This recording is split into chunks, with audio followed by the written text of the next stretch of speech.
Achieve your goals में आपका स्वागत है। आज के इस वीडियो में हम डिस्कस करेंगे भारतीय संसद पर पूछे जाने वाले प्रश्नों पर। ये वे प्रश्न हैं जो कई बार एग्ज़ाम में पूछे जा चुके हैं और आगे आने वाले एग्ज़ाम के लिए इम्पॉर्टेंट हैं। तो शुरू करते हैं आज का वीडियो।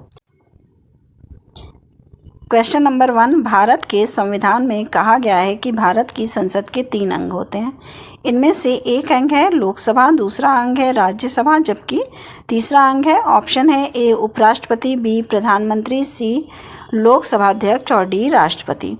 क्या है तीसरा अंग संसद का? राष्ट्रपति है। संसद जो है उसके 3 अंग होते हैं, राष्ट्रपति, लोकसभा और राज्यसभा। तो ऑप्शन डी यहाँ पर सही होगा।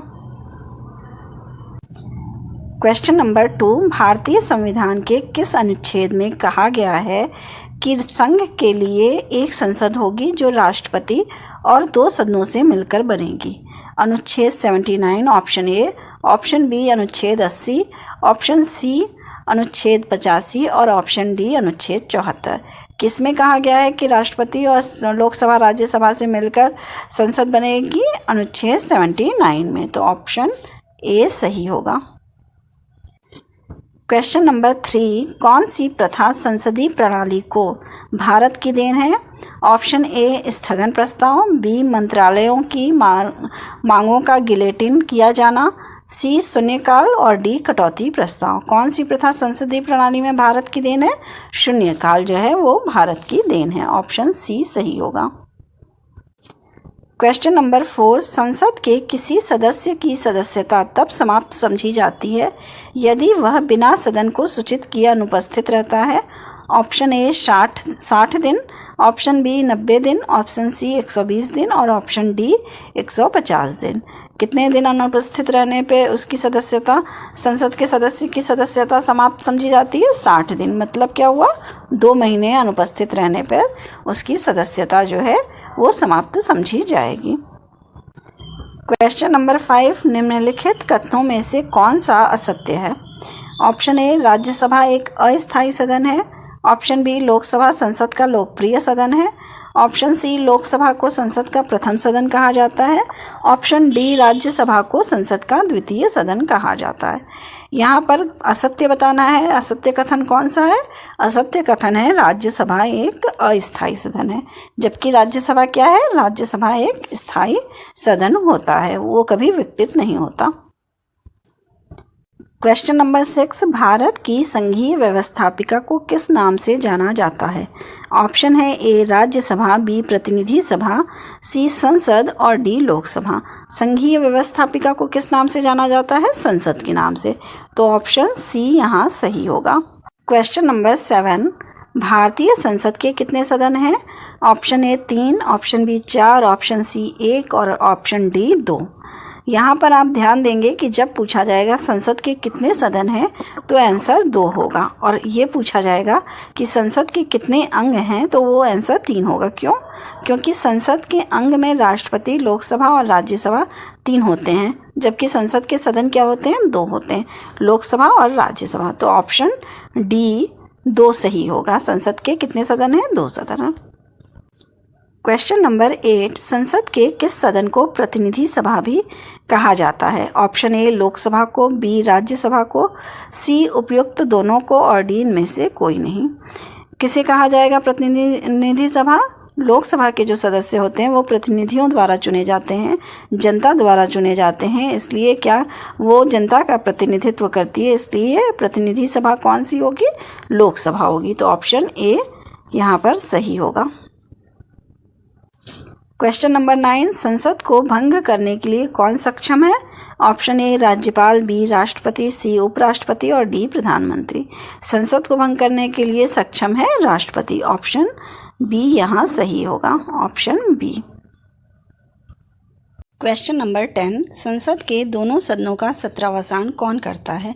ऑप्शन है ए लोकसभा अध्यक्ष, बी संसदीय मामलों के मंत्री, सी राष्ट्रपति और डी उपराष्ट्रपति।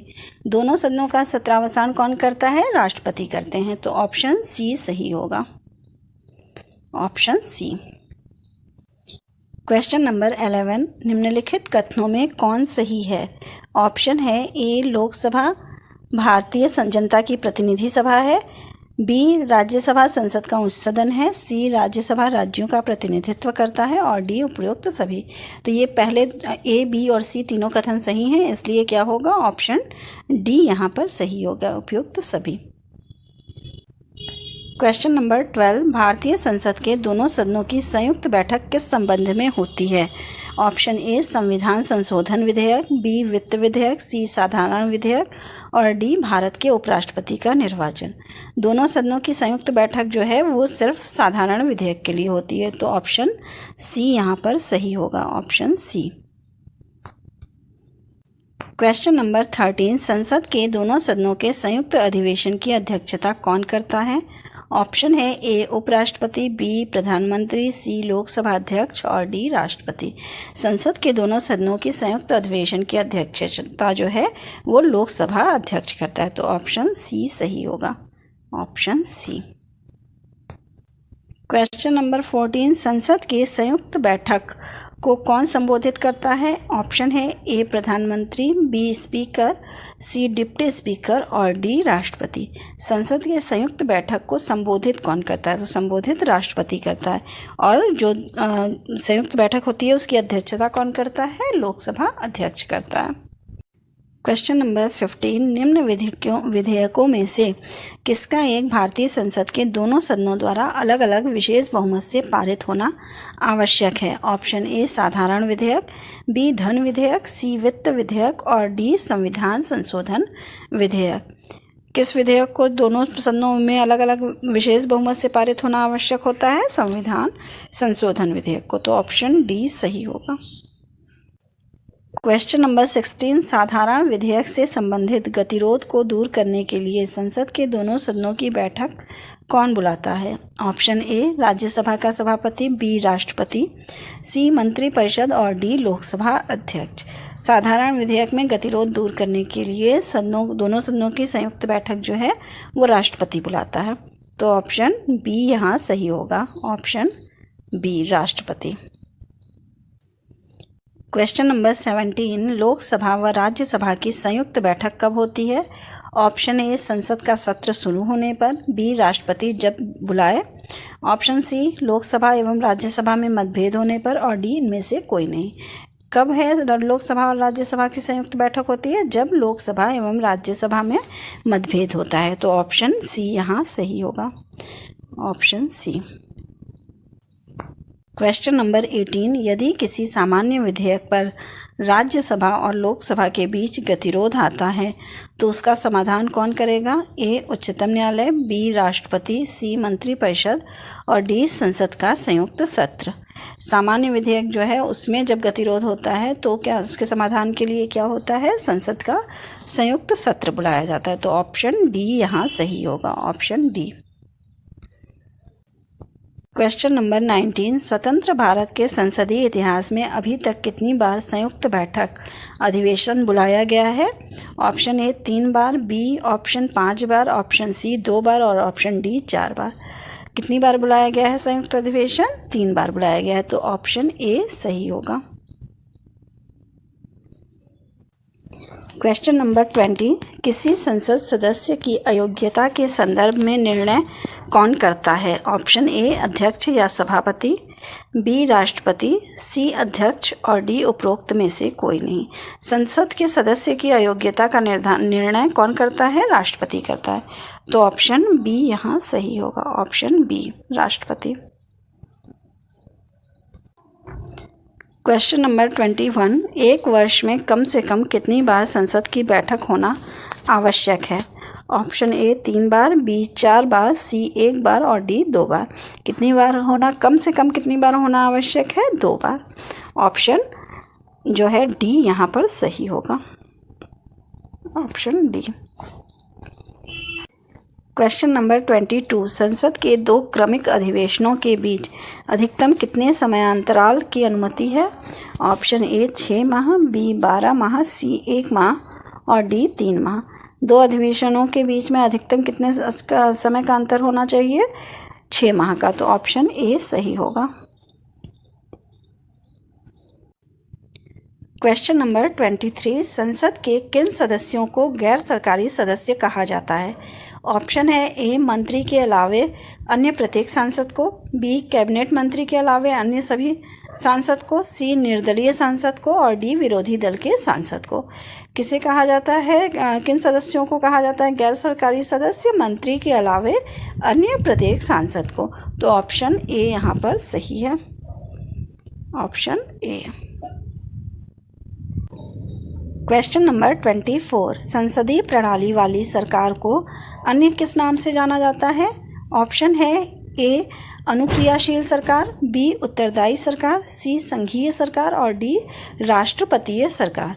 के किस नाम से जाना जाता है संसदीय प्रणाली वाली सरकार को? संघीय सरकार। ऑप्शन सी यहाँ पर सही होगा। क्वेश्चन नंबर 25, संविधान लागू होने के बाद सर्वप्रथम त्रिशंकु संसद का गठन कब हुआ? ऑप्शन है ए 1991, ऑप्शन बी 1977, ऑप्शन सी 1980 और ऑप्शन डी 1989। कब त्रिशंकु संसद का गठन हुआ था? 1989 को। ऑप्शन डी सही होगा। क्वेश्चन नंबर 26, अस्थायी संसद भारत में कब तक अस्तित्व में रही? ऑप्शन ए 17 अप्रैल 1952, ऑप्शन बी 25 जनवरी 1950, ऑप्शन सी 31 दिसंबर 1950 और ऑप्शन डी 18 सितंबर 1951। अस्थायी संसद जो है वो थी 17 अप्रैल 1952 तक। ऑप्शन ए सही होगा। क्वेश्चन नंबर 27, भारत की पार्लियामेंट संसद का उद्घाटन कब हुआ था? ऑप्शन ए 1917 में, ऑप्शन बी 1927 में, ऑप्शन सी 1937 में और ऑप्शन डी 1947 में। भारत की पार्लियामेंट का उद्घाटन कब हुआ था? 1927 में। ऑप्शन बी सही होगा, बी। क्वेश्चन नंबर 28, सांसदों के वेतन का निर्णय कौन करता है? ऑप्शन ए संसद, बी केंद्रीय मंत्रिपरिषद, सी राष्ट्रपति और डी लोकसभा अध्यक्ष। संसद के वेतन, जो सांसद होते हैं उनके वेतनों का निर्णय कौन करता है? संसद करती है। तो ऑप्शन ए सही होगा। क्वेश्चन नंबर 29, संसद के कुल सदस्यों का कितना भाग वैधानिक चैम्बर की मीटिंग बुलाने के लिए आवश्यक गणपूर्ति कोरम है? ऑप्शन ए 1/3 भाग, ऑप्शन बी 1/10 भाग, ऑप्शन सी 1/6 भाग और ऑप्शन डी 1/4 भाग। कितना है संसद के कुल सदस्यों का जो वैधानिक चैम्बर होता है या गणपूर्ति जिसको कोरम कहते हैं, वो होता है 1/10 भाग। ऑप्शन बी सही होगा। क्वेश्चन नंबर 30, क्या राष्ट्रपति या उपराष्ट्रपति कभी संयुक्त अधिवेशन की अध्यक्षता करते हैं? ऑप्शन ए हाँ, ऑप्शन बी कभी नहीं, ऑप्शन सी यदि संसद ऐसा चाहे, ऑप्शन डी इनमें से कोई नहीं। राष्ट्रपति और उपराष्ट्रपति जो है वो संयुक्त अधिवेशन की अध्यक्षता कभी नहीं करते हैं। तो ऑप्शन बी सही होगा। क्वेश्चन नंबर 31, भारतीय संसद की संप्रभुता प्रतिबंधित है? ऑप्शन ए भारत के राष्ट्रपति की शक्तियों से, बी न्यायिक समीक्षा से, सी विपक्षी दल के नेताओं से और डी भारत के प्रधानमंत्री की शक्तियों के। भारतीय संसद की जो संप्रभुता होती है वो प्रतिबंधित किससे होती है? न्यायिक समीक्षा से। तो ऑप्शन बी सही होगा। क्वेश्चन नंबर 32, निम्नलिखित में से कौन सा एक प्रावधान भारतीय संविधान के अंतर्गत संसद के सदस्यों के विशेषाधिकारों तथा उन्मुक्तियों को निर्धारित करता है? ऑप्शन ए अनुच्छेद 104, ऑप्शन बी अनुच्छेद 105, ऑप्शन सी अनुच्छेद 82 और ऑप्शन डी अनुच्छेद 117। कौन सा अनुच्छेद जो है वो संसद के सदस्यों का विशेषाधिकार और उन्मुक्तियां बताता है? अनुच्छेद 105। ऑप्शन बी यहाँ पर सही होगा, ऑप्शन बी। क्वेश्चन नंबर 33, निम्नलिखित में से कौन संसद का अनन्य भाग नहीं है? ऑप्शन ए राज्यसभा, बी राष्ट्रपति, सी उपराष्ट्रपति, डी लोकसभा। कौन सा अनन्य भाग नहीं है? संसद के जो 3 अंग होते हैं वो कौन कौन से होते हैं? राष्ट्रपति, राज्यसभा और लोकसभा। उपराष्ट्रपति नहीं होता है। तो ऑप्शन सी यहाँ सही होगा, उपराष्ट्रपति। क्वेश्चन नंबर 34 संसद का निम्न सदन एवं उच्च सदन क्रमशः है। ऑप्शन ए राज्यसभा एवं लोकसभा, बी लोकसभा एवं राज्यसभा, सी लोकसभा एवं विधानसभा, डी राज्यसभा एवं विधानसभा। कौन सा निम्न सदन कहलाता है? लोकसभा कहलाता है। उच्च सदन कौन सा कहलाता है? राज्यसभा कहलाता है। तो ऑप्शन बी यहाँ सही होगा, लोकसभा एवं राज्यसभा।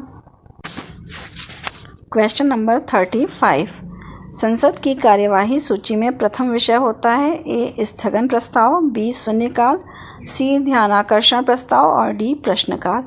संसद की कार्यवाही जो सूची होती है उसका प्रथम विषय मतलब पहला सबसे पहले क्या होता है? प्रश्नकाल। तो ऑप्शन डी यहाँ सही होगा। अगर आपको मेरी ये वीडियो पसंद आई हो तो प्लीज़ लाइक और सब्सक्राइब करें। Thank you.